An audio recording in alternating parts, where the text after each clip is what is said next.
Hello everyone, my name is Mark Denker. It is July of 2017 and today I am going to discuss the basic principles of X-ray Photoelectron Spectroscopy, XPS. At a second talk at a later date I will discuss the applications.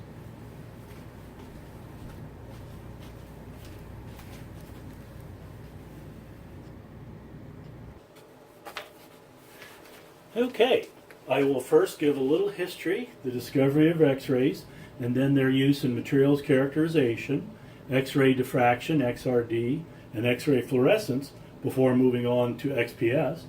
I'll discuss the electronic structure of matter, and then in this talk I will give the basic principles of XPS, and then in a second talk I will give the applications.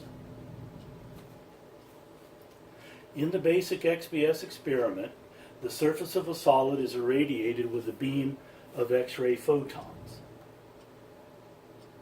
The surface shown here is copper. These photons cause the emission of electrons within the top 5 to 10 nanometers of the surface. The surface atoms emit both photoelectrons and Auger electrons, in addition to photons as fluorescence. The photoelectron transitions are shown here in red, and the Auger ones are shown here in black. The bottom part of this slide shows the subshells of the copper atom and which subshells produce which peaks. The world first learned of the existence of X-rays in 1895 when the Dutch-German physicist Wilhelm Röntgen published his work on their discovery. He was using an electron discharge tube to pass current through gases at low pressures, and he noticed a glow from the tube as the electrons struck the glass. When he tried to cover the distracting glow with black cardboard, he noticed that a fluorescent screen nearby, a piece of cardboard painted with barium platinocyanide, also glowed, indicating that the radiation from the glass had penetrated the cardboard. The electrons hitting the glass were producing X-rays, which caused the barium compound to fluoresce. He called them X-rays to denote an unknown kind of radiation.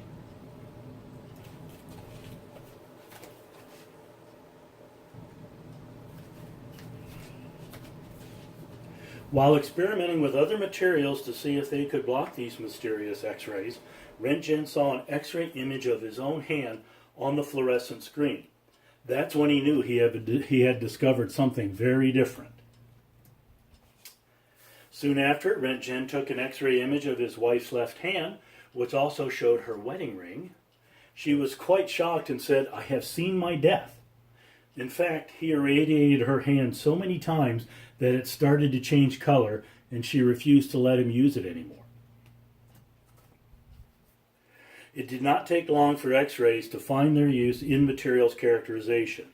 In 1912, German physicist Max von Laue used X-rays to demonstrate the diffraction by solid crystals. The diffracted X-rays produce discrete lines or spots on photographic film. The idea that crystals could be used as diffraction grating for X-rays arose in 1912 in a conversation between von Laue and Peter Paul Ewald, a fellow German physicist. Ewald had proposed a resonator model of crystal structure for his doctoral thesis under Arnold Sommerfeld, but this model could not be validated using visible light, since the wavelength was much larger than the spacing between the resonators. Von Laue realized that electromagnetic radiation of a shorter wavelength was needed to observe such small spacings, and suggested that X-rays might have a wavelength comparable to the unit cell spacing in crystals.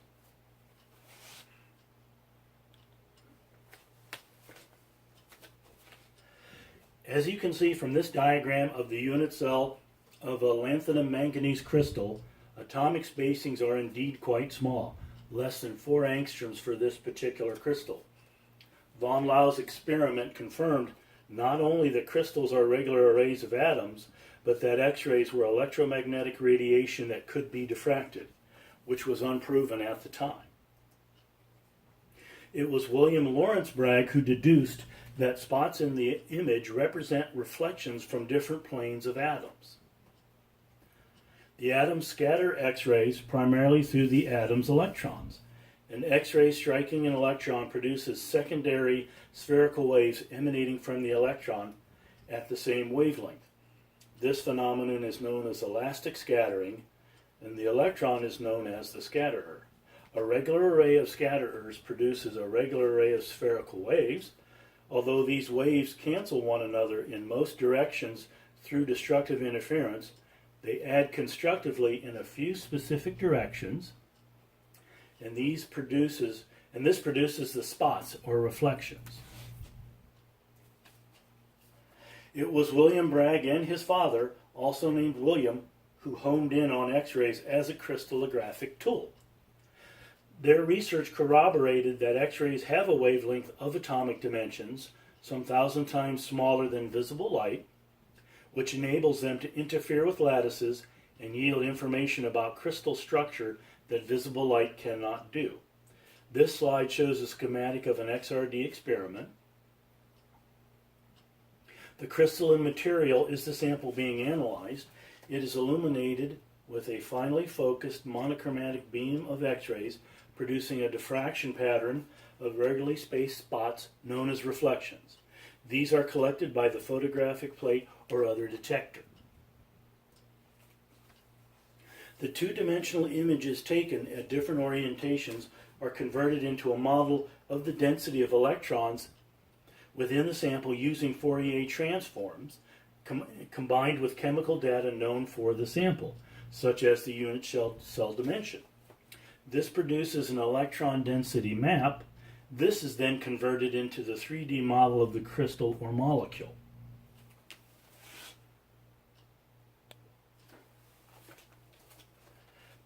Because there are different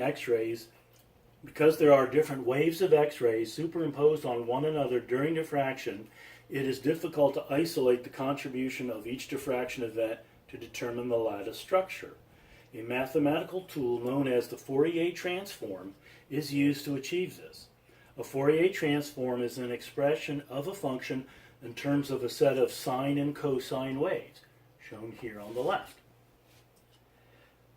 In general, any function can be written in terms of a Fourier series, which is just the sum of enough sine and cosine waves of the appropriate frequency, amplitude, and phase. If we have a function that contains superpositions of many different waves, such as in the case of the diffracted X-ray signal of a molecule or crystal, we can perform an inverse Fourier transform to determine the individual frequencies of the diffracted waves as well as their relative strengths.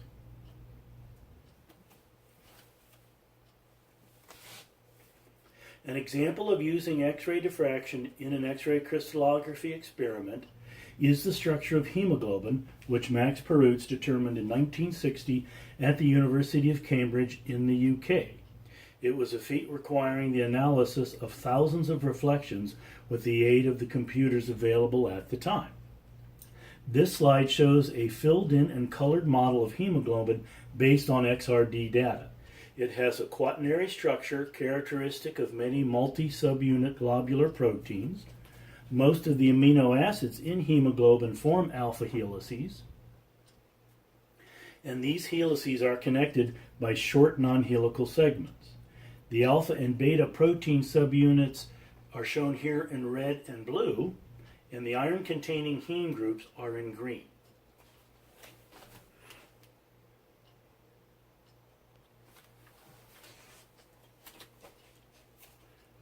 The next important use of X-rays was by the English physicist Henry Moseley in 1913. He used X-ray spectra to determine the nuclear charge, the atomic number of the elements, and consequently verify the Rutherford-Bohr nuclear model of the atom. In the early 20th century, experiments by Ernest Rutherford established that atoms consisted of a diffuse cloud of negatively charged electrons surrounding a small, dense, positively charged nucleus. But the details of the structure of this nucleus were not known. In fact, it wasn't until 1920 that Rutherford postulated the existence of protons and neutrons. Until Moseley's work, atomic number was merely an element's place in the periodic table and was not known to be associated with any measurable physical quantity. The basis for the periodic table at that time was atomic mass rather than atomic number. The Russian chemist Mendeleev published the first periodic table in 1869, building upon earlier discoveries. He noted that the elements, if arranged according to their atomic mass, exhibited an apparent periodicity of properties.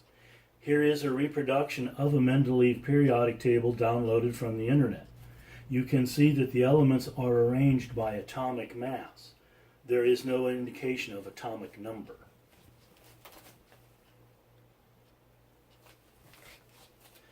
Different scattering studies were being done that helped to elucidate atomic structure. X-ray scattering studies by English physicist Charles Barkla and alpha particle scattering studies by Ernest Rutherford, shown here, suggested that the nuclear charge was approximately equal to half of the atomic weight of any element. It was these scattering studies of the alpha particles by the gold foil that led Rutherford to postulate the existence of the atomic nucleus. The next advance came from an unlikely source, a Dutch amateur scientist and professional economist who had a long-standing interest in the periodic table, Anton van den Broek. After reading the work of Barkla and Rutherford, van den Broek postulated the existence of a new fundamental particle, the alphon, on which to order the elements in the periodic table. The alphon was to have a charge of +1 and a mass of twice the hydrogen atom. Recall that protons and neutrons had not yet been discovered. In his table, each element differed from the preceding one by 2 units of atomic weight and 1 unit of positive charge, the alphon. He therefore so each element differed from the preceding one by 1 unit of positive charge. He therefore originated the idea that the periodic table be ordered by increasing nuclear charge. The number of the place of an element in the periodic table, the atomic number, at that time was not thought by most physicists to be a physical property. Van den Broek's theory equated the physical property of nuclear charge with atomic number. Moseley set out to determine if Van den Broek was correct. Bohr suggested to Moseley that the degree of scattering of X-rays might be proportional to the atomic charge rather than the atomic weight. So, using X-ray techniques, he directed X-rays to a target sample and a photographic plate to record the resulting position of the reflected X-ray beam. From this, he was able to calculate the frequency of the X-rays. This slide shows the equipment he used to measure the deflection, which is similar in concept to the apparatus Rutherford used for his alpha particle measurements. Moseley found an unexpectedly simple relationship between the reflected X-rays and the elements, which is codified in the empirical Moseley's law. It states that the square root of the frequency of the emitted X-ray from an element is proportional to z minus 1, where z is the atomic number. And it provided a simple experimental method to identify any element. These data allowed for a reordering of the periodic table, and Moseley was able to show that there were several missing elements yet to be discovered. He listed 3 of them at a z of 43, which is technetium, 61, promethium, and 75, rhenium. Others added 4 additional missing elements at a z of 72, 85, 87, and 91.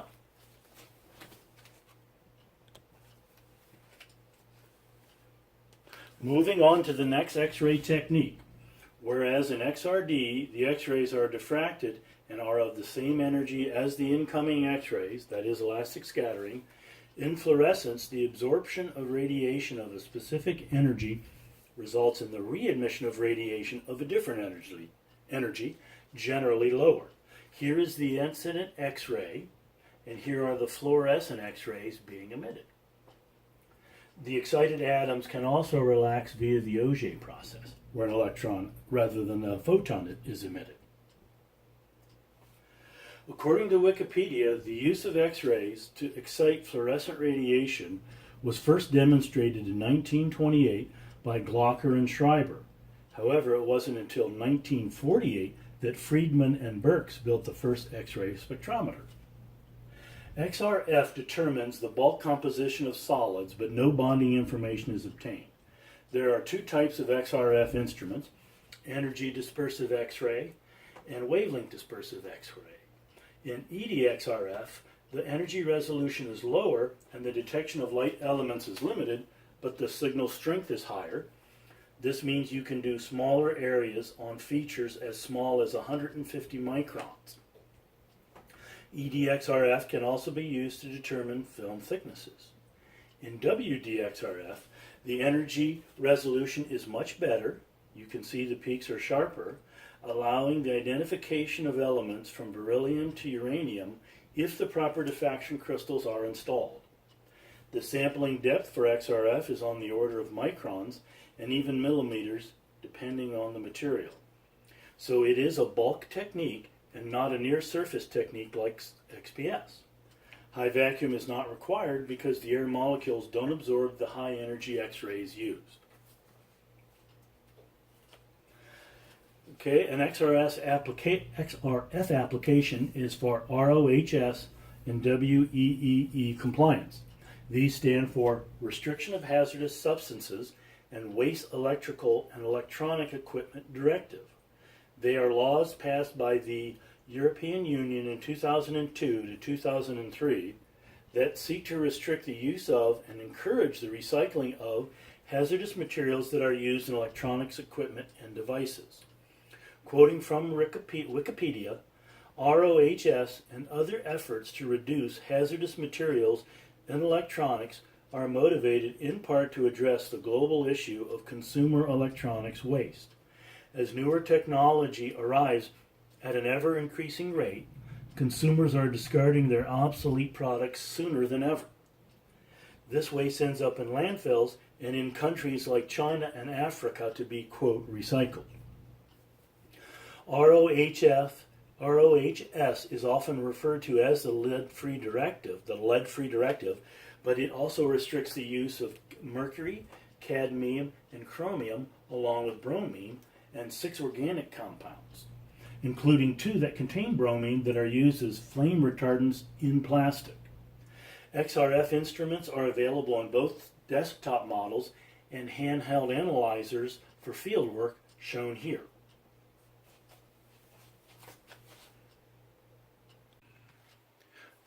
On to electron spectroscopy. XPS is based on the photoelectric effect in which electrons are emitted from a surface after irradiation with photons. If an electron within some material absorbs the energy of one photon and acquires more energy than the work function of the material, it is ejected. The work function is the electron binding energy. If the photon energy is too low, the electron is unable to escape the material. This phenomenon was first discovered by Heinrich Hertz in 1887 and explained by Einstein in 1905. The development of XPS was slower than the other X-ray based techniques. It wasn't until after World War II that Swedish physicist Kai Sigbahn and his research group in Uppsala developed several significant improvements in the equipment that revealed XPS's potential. In 1954, they recorded the first high-energy resolution XPS spectrum of cleaved sodium chloride. Sigbahn won the 1981 Nobel Prize in Physics for his work in developing XPS. Wikipedia states that Hewlett-Packard in the USA produced the first commercial monochromatic XPS instrument in 1969. In XPS, the surface of a solid is irradiated with a beam of X-rays, which can come from a number of different sources, as you see here. These photons cause the emission of electrons within the top 5 to 10 nanometers of the surface. The kinetic energy of these photons is then measured in the hemispheric analyzer, and this equation here is used to determine the binding energy of the electrons. It is the energy of the X-ray photons minus the kinetic energy of the electron. And that is what you have measured, the kinetic energy. The binding energy is then plotted versus the intensity. The XPS spectra plotted here of these four metals shows the photoelectron transitions using spectroscopic notation, 3s, 3p, 4s, etc. This slide shows the electron emission processes that occur when the solid is irradiated with X-rays. The surface atoms emit both photoelectrons and Auger electrons in addition to photons as fluorescents. The X-ray photon, which is impinges here, the X-ray photon causes emission of mainly core-level electrons. XPS is not highly sensitive to valence electrons. The excited surface atoms then relax by either the Auger process or by fluorescence. In the Auger process, an electron from a lower energy level drops down to a lower orbital there, or to a higher energy orbital, to fill the core hole left by the photoelectron. A second electron, the Auger electron, is then emitted from this lower energy orbital and is collected by the detector. And this slide shows the electrons using X-ray notation, where the shells are designated by these capital letters here, K, L, M, and so forth. And this is typically how Auger electrons are displayed. The electrons and atoms occupy energies and spatial distributions around the nucleus called shells. Sommerfeld retained, the shell terminology comes from Arnold Sommerfeld's modification of the Bohr model of the atom. Sommerfeld retained Bohr's planetary model, but added mildly elliptical orbits to explain the fine spectroscopic structure of some elements. The existence of electron shells was first observed experimentally by Charles Barkla in Henry Moseley's X-ray absorption studies. Barkla labeled them with the capital letters K, L, M, and N, as I've showed before, and this is referred to as X-ray notation. The origin of this terminology was alphabetic, although that doesn't explain why they didn't start with A rather than K.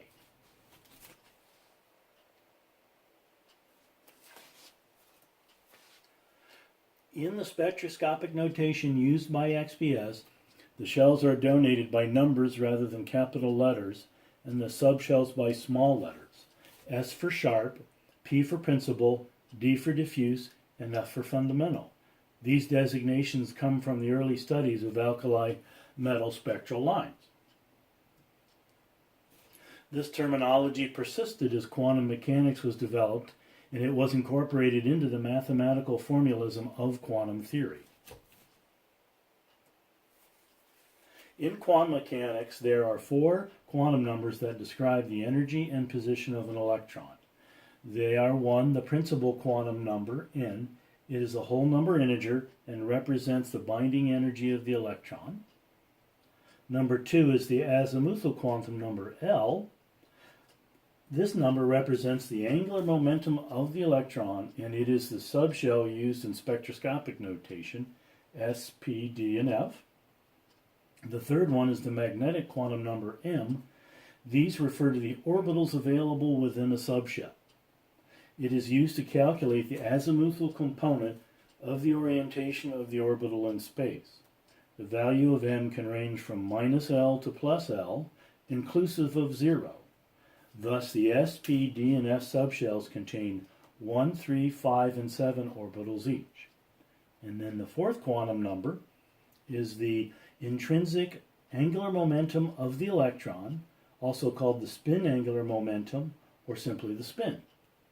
Two electrons of opposite spin can occupy each orbital. And finally, electrons can apparently precess as they spin, which means the axis of rotation changes directions. But this does not affect XPS, so I won't say any more about it. The subshells are further described by orbitals, which are the shapes of the various electron clouds. In fact, explaining the behavior of the electron orbitals was one of the driving forces behind the development of quantum mechanics. The orbitals are the wave functions of quantum mechanics. This slide shows the shapes of the s orbital, spherical. The 3p orbitals are dumbbell in shape, and then the 5d orbitals, 4 are pear-shaped and 1 is axial. According to quantum mechanics, the electron clouds describe the probability of finding an electron in a specific region around the atom's nucleus. In quantum physics, spin-orbit splitting stems from the coupling of the magnetic fields set up by an electron spinning around its own axis with that of an electron spinning around the nucleus. This interaction causes shifts in an electron's atomic energy levels. This is detectable as a splitting of spectral lines for bound electrons other than the s electrons. This slide shows ns coupling, also called Russell-Saunders coupling. Big L is the total angular momentum in the subshell, which is the sum of the individual electron's orbital momenta little l. Big S, likewise, is the sum of the individual spin angular momenta little s. They couple together to form J, the total angular momentum, which is J equals L plus S.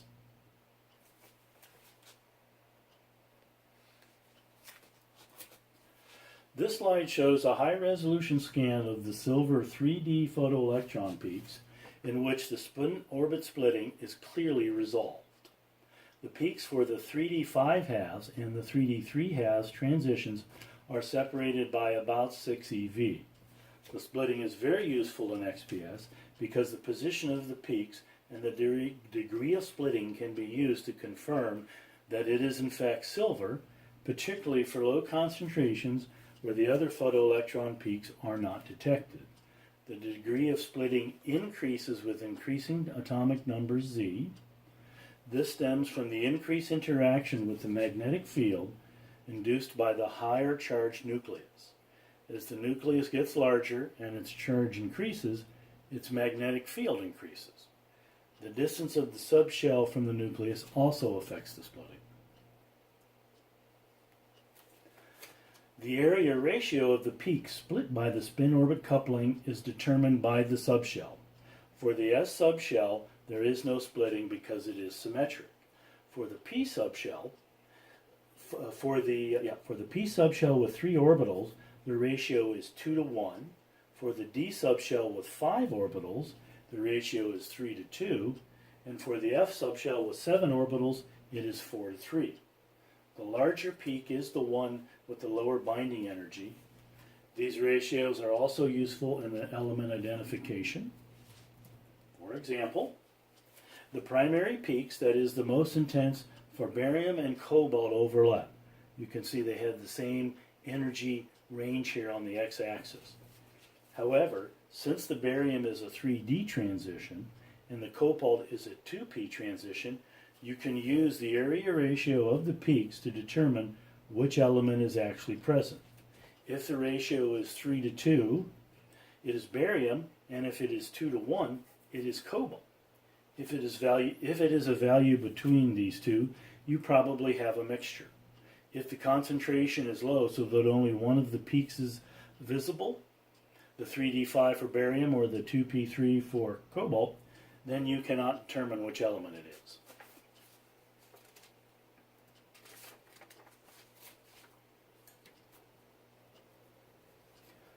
This survey spectrum of gold shows 3 sets of core transitions, the 4p, the 4d, and the 4f subshells. Note that the degree of splitting decreases with increasing distance of the subshell from the nucleus. This is due to screening of the nuclear charge. The splitting here for the 4p is 96 eV. It's down to 18 eV for the 4d subshell and only 3.7 for the F subshell.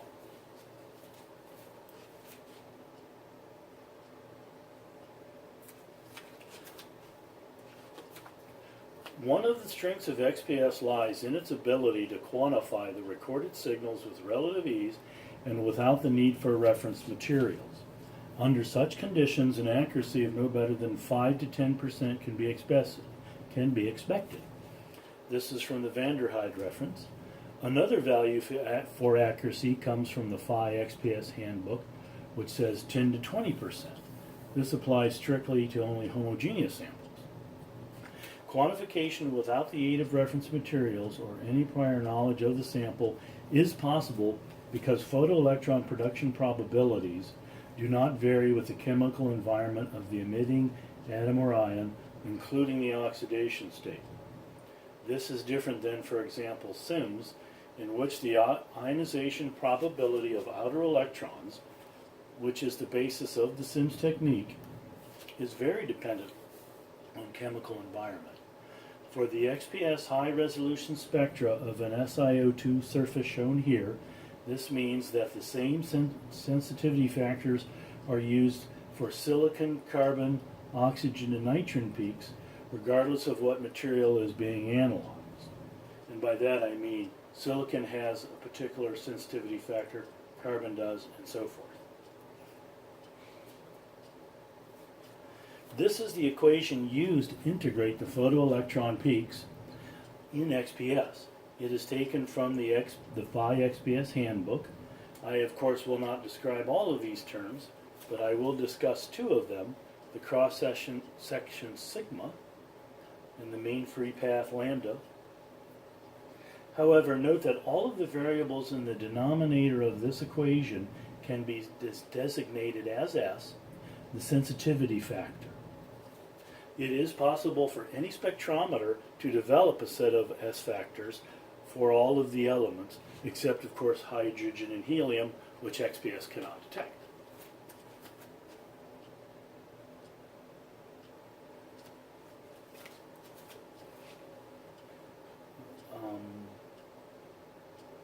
Two of the terms in the previous equation that I mentioned I want to describe in more detail are the cross-section sigma and the mean free path lambda.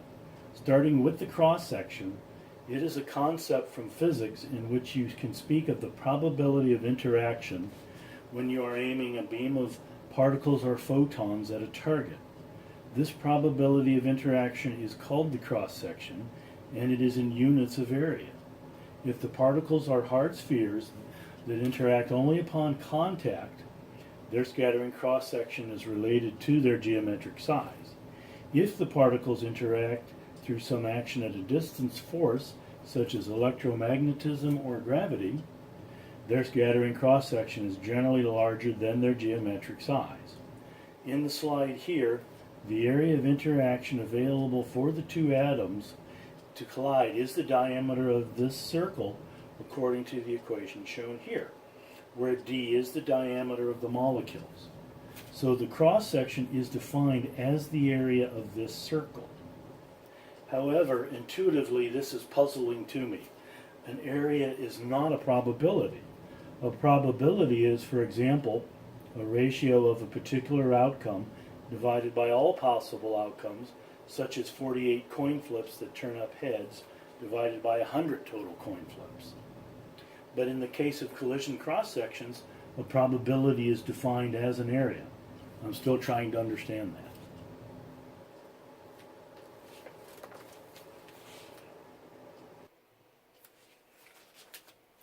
In 1976, James Schofield at Livermore Labs published a paper on cross-sections entitled Theoretical Photoionization Cross-Sections from 1 to 1500 keV. Cross-sections for elements with Z from 1 to 101 have been calculated for this energy range for individual subshells.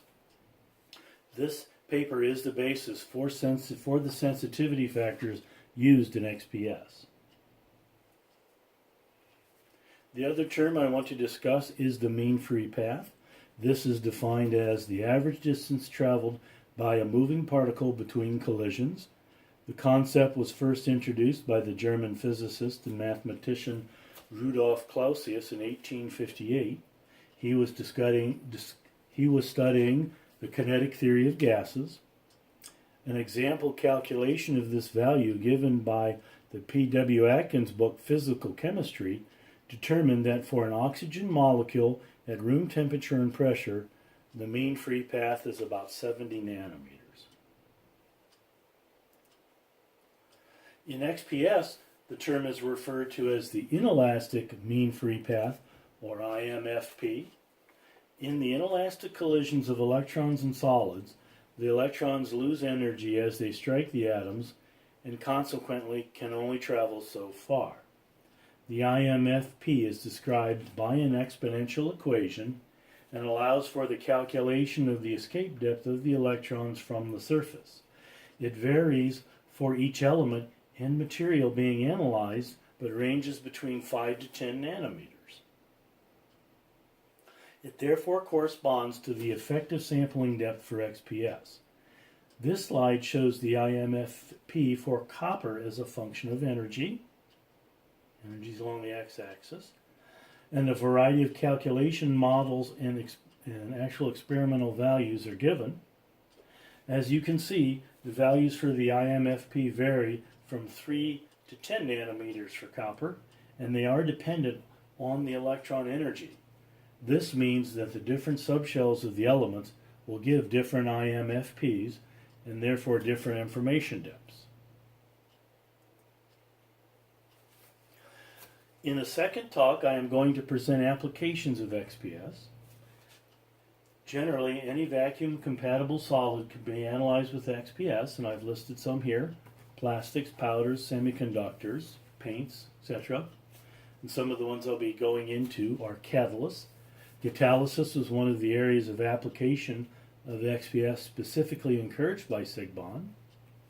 You can look for surface contamination, silicones, fluorocarbons, and identified stains.